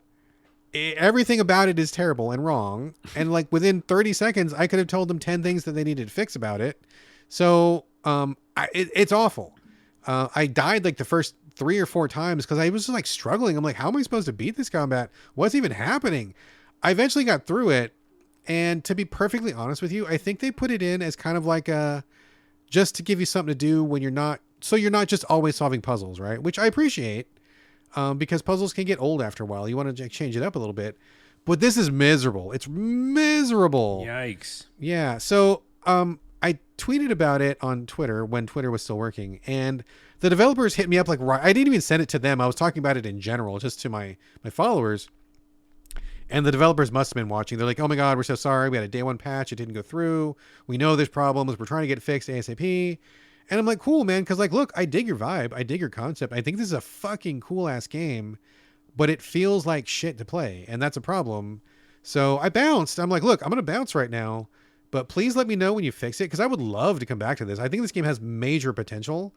But they just need to get the nuts and the bolts cleaned up, like polish this thing up and just don't make it miserable to play, like physically to play. So keep an eye on it. Like this is absolutely going to be one of those games in 6 months. It's going to be a star, dude. But right now it just feels fucked. I'm going to give it the, Videogames one to watch. Absolutely one to watch. Absolutely. In 6 months, this game is going to be a knockout. I guarantee it. So come back to it in 6 months. Keep an eye on it. I love what these guys are doing. I love the studio's work. This was just not ready for prime time, and it really shows. So, all right. Anyway, Bookwalker, Thief of Tales, come back to it in 6 months. You're going to love it. Moving back over to you, Carlos. Quick update on Final Fantasy 16. Just a quick one. It's a game about, it's a Game of Thrones game, basically. It's super sad. I mentioned it was sad last time, right? Yeah, I cried a little bit. When I told you it was sad? It was that sad. I felt feelings. You're not playing any of this, right? You're not even touching it, going near it? No, I'm not even touching it, no. So I think we talked about the fact that it's Game of Thrones mixed with a Devil May Cry kind of vibe. Yeah. Where it's more action-y. But as I've played a really lot of it, which is a real term, I think I have like, maybe 5 or 6 chapters of the main story to go, and then there's like an ending section. So I'm pretty far in this game. And by playing it that long, the combat definitely becomes more fun. You definitely unlock abilities very similar to Forspoken, where you have new ability rings. Minor spoiler, I just got one with... No, that's a major spoiler. I just got a really cool one. And the moment-to-moment, like, going through and doing combat with the button presses feels really good. Like, it just feels fun as fuck, and you don't really go up a lot of levels, so it's not like you're doing that to grind, but it's just fun. And so when you get to story beats, and like, there's a bunch of assholes in this game, right? Because this game's a Game of Thrones game, so there's a bunch of dicks. Sure. Mean people who do terrible things. And if you find those mean people in this game, and you know that you're a badass with these abilities, you're just itching, your trigger fingers itching, you're like, let me at them. Just let me at these Game of Thrones Can you fight people people at any time, or you got to wait for the No, opportunity it's story to arise? beats. Yeah. Okay. You can fight monsters at any time. But, like a perfect example, like there was these terrible guys and they'd done all this killing and it's really fucked up what they did. And they're like, combat. And I was like, oh, this is going to feel good. And this game feels like to me is like if I could play Game of Thrones and kill those motherfuckers who I hated. Gotcha. You know what I mean? Because you get the retribution feel. Sure. It always feels good to give somebody their comeuppance. Comeuppance. Yeah, this game's comeuppance. And then the other thing it does is it's so bingeable. It feels like a Netflix show because I'm like, okay, I don't need to play anymore. I'll go back to Diablo or some other new game. But then it leaves you on a cliffhanger. Or it says, hey, if you just go to that one town, that thing you were trying to figure out, it's there. And also a bunch of new people are dead. And you got to figure that out. It's like a mystery. Right. Has a Witcher feel all of a sudden. And so it's hard to stop that game because it's more of like a story. Yeah, it's a story game with like these little mysteries and Game of Thrones vibe. And so that's what that game is. But I really like it, and I think the combat's fun. And I just wanted to mention that you finally do open up a Chocobo travel ability. Of course you do. Yeah, and that makes you go a lot faster on the map because you can't run all the time, which is a dumb thing. And so, but when I've met the Chocobo, it was like an emotional story beat. It really was. How was that an emotional story beat? I'm just going to spoil it and tell you. Well, are people going to be mad if you spoil this? Because it's a Chocobo spoiler. I don't know. Is it important? Let's say this: it was a Chocobo you knew when you were a kid. From within the story, it wasn't like story. okay, got it. Okay, yeah, that's fine. That's good. So like that character had this moment, and I was like, oh, this is touching. Okay, good. Anyways, it's a fun game. It definitely doesn't feel like an RPG full on because it just feels so actiony and, there's a main buttons I do. But when that combat's clicking, it's so damn satisfying in just its own way. It's its own Dante's Inferno. That's a callback. Which was a pretty good game, actually. It was a good game. I did enjoy Dante's Inferno. Okay, I'll stay with it. In a Dante's Inferno kind of way. Google it, kids. Yeah. By the way, halfway through the podcast, my language center broke. If anybody's been listening, I don't know what happened. It's the heat. That's what it is. So when we do this podcast, I have to keep the windows closed because Brad thinks I can keep them open, but I can't. Loud cars drive by, and there's no air conditioning on, so I'm going a little loopy. Same, dude. So the ending of this, okay, we're done with it. It's a fucking cool game. So don't let people tell you otherwise. I'm in a heat spiral. I'm not making any sense, but take this thing away from it. It's a good game. It's not necessarily a full-on RPG, and it's super addictive. There you go. Drink some cold water. Put a fan on you or something. I'm drinking water this whole time. I'm still delirious. Oh, yeah, I'm actually really, really hot. My basement holds so much heat. You would think going to the basement would be cool, and it's fucking hot down here. And I turned off the dehumidifier, which makes it even hotter, and I turned off the fan, which makes it even hotter, and I am so fucking hot right now. Anyway, let's end. We're almost done. One more game. And I had the Always Up that I mentioned, but yeah. Feel free, bring it up. Just real quick, people check out Always Up. It's a game on Steam right now. Everybody and their mother's playing it. It's all over TikTok and all the vertical platforms. It's basically you play as a little kid who has to go up the whole time.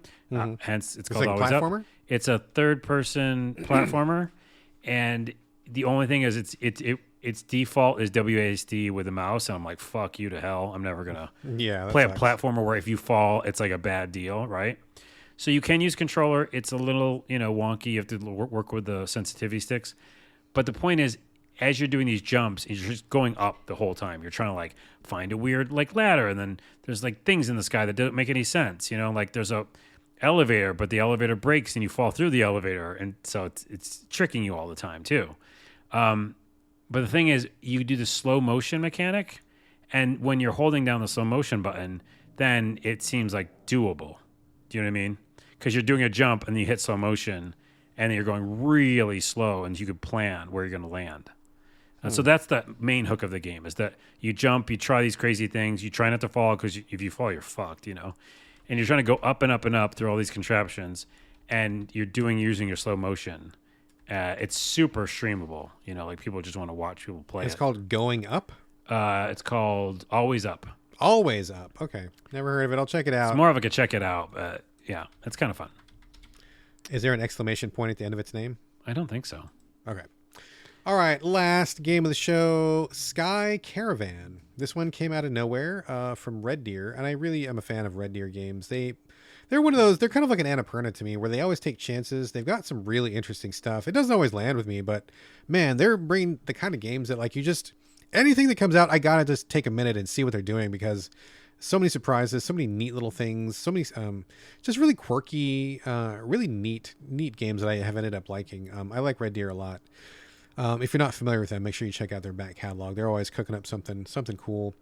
So Sky Caravan came to me out of the blue. I had no idea what it was, had never heard of it. Red Deer PR pops up and they're like, hey man, Sky Caravan. And I'm like, yes, let's do it.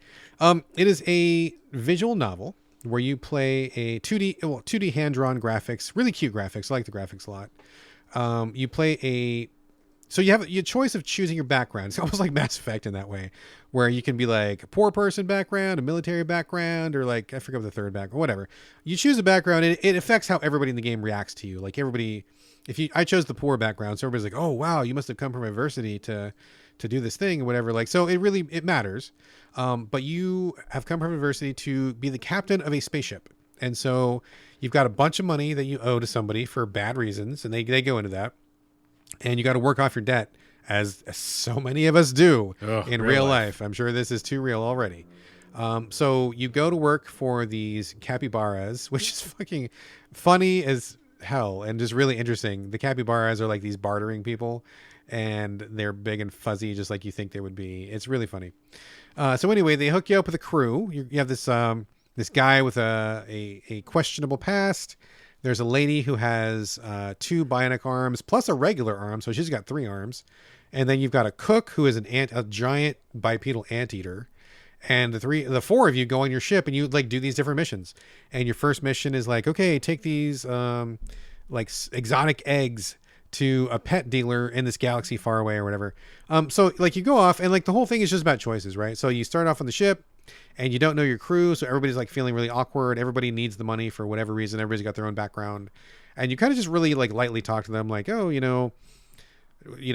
hey, pilot of the ship, what's up with you? And he's like, leave me alone. And you're like, okay, cool. And you can either leave him alone or you can press him, right? And you can like, there's every choice has multiple, I think at least 3 choices, whether it's like, play it cool or push him harder or don't care or like whatever, like it adapts to each question. It all makes sense. There's also a little meter that kind of shows how people are reacting to you. And there's little arrows as well. So like if you push the guy and be like, well, I really want to know your background, and he gets mad about it, he'll get like a little red arrow and an angry face going like, this guy likes you even less, right? Or if you do something like, okay, cool, I'm not going to press you, then green arrow, he's like, cool, he likes your chill. And then, you kind of develop your relationship like that. I don't know if people can leave. I suspect that they might be able to leave, but I haven't done that yet. Haven't pissed anybody enough to leave yet. But I really like the flow of it. I think it's really well written. It's really charming. The conversations are pretty good. And I like my crew. I like getting to know them. It's not super hardcore. It's not really in depth. I mean, it's pretty lightweight and it goes by really quickly, which I think is fine. I think it's great for a mobile game playing it on Switch. I believe it's Switch and PC, I think. So I'm liking that. I feel like the graphics are great. The missions are great so far. Very interesting. Like every mission has been pretty different. I think I'm 4 missions in, and each one has had a surprise twist or some kind of like little extra thing to it that makes it just not a straightforward delivery, which is of course what makes the game interesting. So I thought that was really cool. I like it a lot. There's a couple like little small minor things that I think need to be fixed. In this particular game, for some reason, it's really unintuitive to play because the developers are not consistent with their UI. So like sometimes you're pushing A to confirm something. Sometimes you're pushing like right trigger to push something. Sometimes you can click on something. Sometimes, and most of the time when you're doing dialogue, this is the weirdest thing. Dialogue appears like CDs. I don't know if kids know what those are these days. Yeah. But you pick up a CD that has your dialogue response on it and you put it into a CD player to tell them what you want to say. Weird. It's so weird. I was stuck on it for like 10 minutes where I'm like, I was clicking the CD because it looks like a button. And I'm like, A is not working. Right trigger's not working. Is it D-pad? Am I clicking the stick? What's going on? I couldn't figure out. And then finally I'm like, oh, wait. I'm actually taking the CD and putting it into a CD player to give my answer for regular dialogue. Weird. So weird. I mean, it's kind of cute, but like, I could just push A on it and move on with my life. That would Yeah. be fine too, you know? Also, the cursor of this game, it moves so slow. I want to rip my fucking eyes out. I don't know why they did this, but like you interact with most things by pointing a cursor to it. Totally fine. I think it's appropriate for this game, but it moves so slow. I'm just like I'm about to pee myself with like rage because I need the thing to move faster. You've said some It's just- crazy things during this, Oh my God. this game talk. You rip your eyeballs out, pee yourself. Yes, it's like it moves so slow. I'm just like I'm losing coherence and I'm falling apart. This cursor needs to move faster. Drives me up the wall how slow it moves. The only other thing that I think is a larger issue that is not so easily solved. I think those things could be fixed easily. Just make the cursor move faster. I'm sure that's a numeric value. Let me click on something instead of dragging. Whatever, it's fine. I don't care. But sometimes when you're doing a choice or something, you don't have quite enough information. And there is an option in the game to give you more information. So I'm like, yes, give me all. I want max information. So instead of your choices being like affirmative or negative, it'll be like, hey, I really want to know more about this, and should I not ask more about this? So they get more specific, which is great. But sometimes I need even more information. Like for example, in the first mission where you're bringing the eggs, one of the eggs, minor spoiler, but it'll show my point here. Minor spoiler is one of the eggs hatches. It's not supposed to hatch, but it does. The thing is loose in your ship, and you need to catch it. So everybody in your crew has a plan. Plan A, Plan B, and Plan C. And they're like, well, whose plan do you want? And I'm like, well, okay, they all sound okay, but I don't know anything about the animal. And I don't know anything more about your plans. And I want to know more details before I make a choice. So sometimes it feels like you're kind of choosing, not necessarily blind, but like really low information choice, which is not great. I mean, you can replay the whole day and start over if you want, and they don't take a million years, but I just would like a little bit more information. And sometimes when you commit to something, you got to go all in. Like you can't stop. Like for example, at this other mission, your friend, one of the engineer, the lady with the 3 arms, she's like, hey, I really want to get to know you better and build up our camaraderie. I want to make you a cocktail that my grandma used to make. It's a secret recipe. Would you like a drink? And I'm like, so in my head, I'm like, we're on a mission. We're flying in space. Probably shouldn't get drunk. I'm like, in my head, I'm like, okay, yeah, 1 drink. Cool. Let's do it. But she gives you the drink, and then the very next thing is like you're throwing them back, and everybody gets fucking drunk. And I'm like, Right. no. You don't know the full thing, what you're choosing. Yeah. Exactly. Yeah. I'm like, I wanted to say 1 drink, yes. 2nd drink, no. Didn't get a choice, and then everybody's drunk. Yeah. And I get that they want to get you to these story beats, but it's like if I had known we were going to get pissed drunk, I would have said no the first time, right? So like, it's that kind of a thing where is that the way they wanted it to be? Maybe. I mean, I don't know, but sometimes as the player, it feels like, oh, come on, dude. Like I wasn't trying to get drunk. I just was trying to be nice and accept 1 drink, not 12 drinks. So, like that kind of a thing. But basically, there's been a few little bugs. Had to restart the game a couple times because it's kind of glitchy. But other than that, like other than those things, like I don't want to get too lost in the negatives because I feel like this game gets a lot right. I think the tone of it is really fun and light. It's really adventurous. I really like the crew. I like hanging out with the crew. The missions have all been really interesting and different and fun. I like the idea of being a space captain going back and forth. And there's no like flying or anything. You're just like basically just doing missions. There's very light resource management of like fuel, money, morale, and supplies. It's super lightweight. Like it's not a sim by any means. It's not anything you got to worry about min-maxing. I think it's a really great middle of the road title where you get good story, very, very light management, some good choices. Everything about it is really well done. I love the vibe of this game and I'm having a great time with it. So, I still would recommend it now, even with the things that I just said about it, but if they could patch it up, so much better, right? But like, as it is, still a recommend, still really fun. I'm gonna for sure finish this one unless something catastrophic happens, in the last end of the story here, but I really like it. It's definitely a thumbs up. Okay. So I don't know if it's the heat or if it's, I feel like it's not the heat, but like 2 of your reviews, I want to call them reviews, but 2 of your games you brought up just did a twisty turn on whether you liked them or didn't. Because both of them did, and I was like, I thought I was following you because that's what I do here. I like look up notes, like pictures of the game, and I'm like, okay, I get what he's talking about. And then I'm like, wait, what? So he did like it at the end of this one? Yeah, you ripped out your eyeballs, you peed yourself. I did. You literally used the word hate a couple times. I did.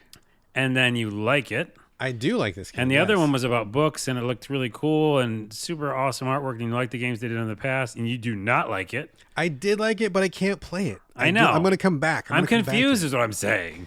Games are complicated, man. Games are like a thing. I'm sweating. Yeah, it's like, you know, for Bookwalker, I will absolutely come back when they fix it. I could see the greatness of it. And with Sky Caravan, they do need to fix some things, but even they're not as serious problems as Bookwalker had. I mean, I with all my being, I loathe the speed of the cursor, but it's so fun in other ways that I'm putting up with it. But I do think they need to fix it. But still recommend. I like Sky Caravan a lot. I think it's really cool. If you like fun sci-fi oriented visual novels or like little choice-based games, I think it's a really good one. I think it hits a really good like middle of the road. It's a good sweet spot. So I think it works. So there we go. That is the last game of the show. Just a couple things here before we bounce. Carlos, anything before we go? Heat exhaustion? Yeah, for deck confirmed. There's that. So look into that. Watch that. Don't watch that. Don't look into that. No, it's terrible. Watching Silo as soon as we're done with this show, and I gonna start that soon. Drink more water, and then I don't know. I'm watching a bunch of other stuff, but I'm too hot to think of it. So yeah, I'm done. Cool. I want to say really quickly, shout out. We've got one episode of Deadlock left. I've been talking about the last couple episodes. Man, what a great show! I love Deadlock. I'm so sad. I'm gonna have to find whatever else this director has made because I love it. The actors are great. Story is great. The whole thing is great. I love Deadlock. Deadloch. It's on Amazon, I believe. That's been a win. Oh, big news. Warrior Nun, which I talked about a while ago. Warrior Nun on Netflix got canceled and everybody went out of their minds because it was such a cool show. Especially like the lesbian and queer communities were really into the show for good reason. I think it's very favorable. A lot of cool characters, easy to identify with them. And I think it was just a great story overall. Warrior Nun, which I loved and the wife loved, is getting a rebirth of sorts. Netflix canceled it after, I believe, 2 seasons, which was stupid. Netflix is the king of fucking stupid. But somebody else, the fan campaign to get it back was just overwhelming. I was part of that. I was doing hashtags. People were like on Instagram and Twitter doing hashtags every day. Everybody was talking about it. Everybody wanted more of the show.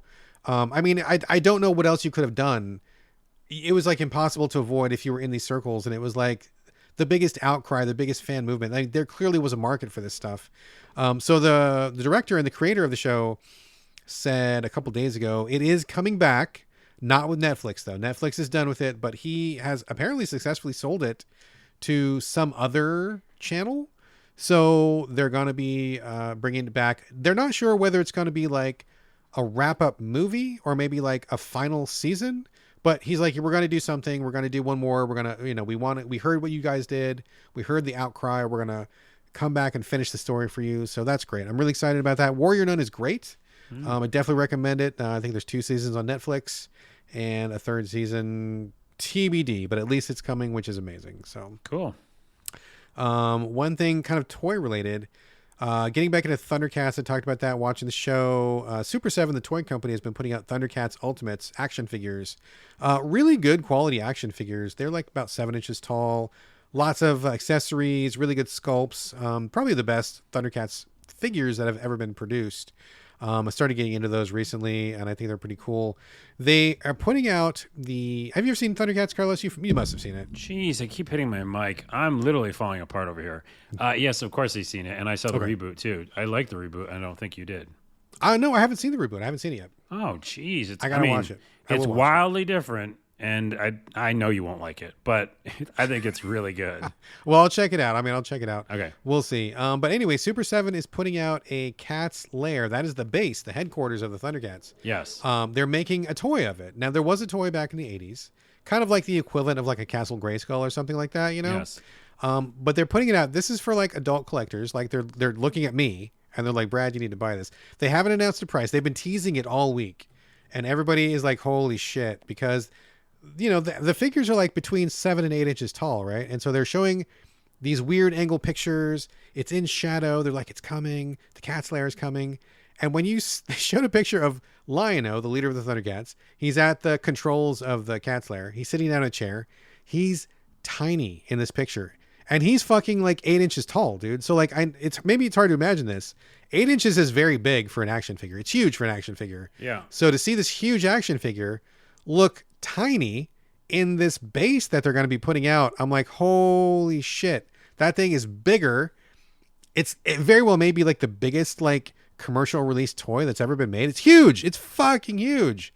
It looks like I could probably move in and like take a cot next to Lion-O in the fucking basement or something. Nice. I'm a little worried, and I got my eyes peeled. I don't know if I'll be able to afford it. Probably not. I don't know. Will I even have the room for it? Probably not. But I'm definitely I'm on pins and needles seeing what the full reveal is going to be, how big it's going to be, what it's going to look like, what the price tag is. I don't know. So we'll see. Let me tangent off that, even though I have no visibility and hearing. your sight's getting dim. It's going deaf. Everything's getting dim. But so Super 7, you just nonchalantly mentioned them. Yeah, the toy company. For people who don't know, toy company. I think you've mentioned them on the show before. But I used to live in San Francisco, and I went to the main Super 7.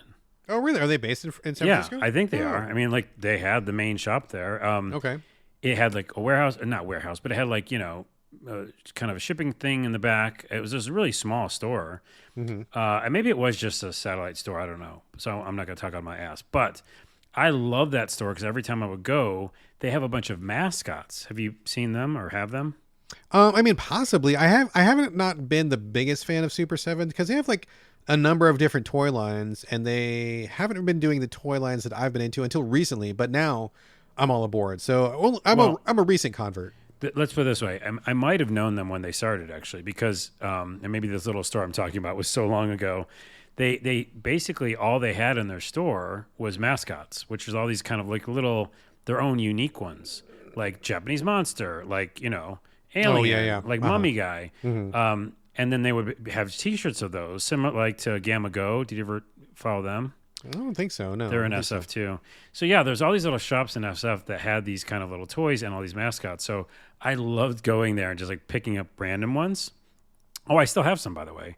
And of course, like the rabbit ones.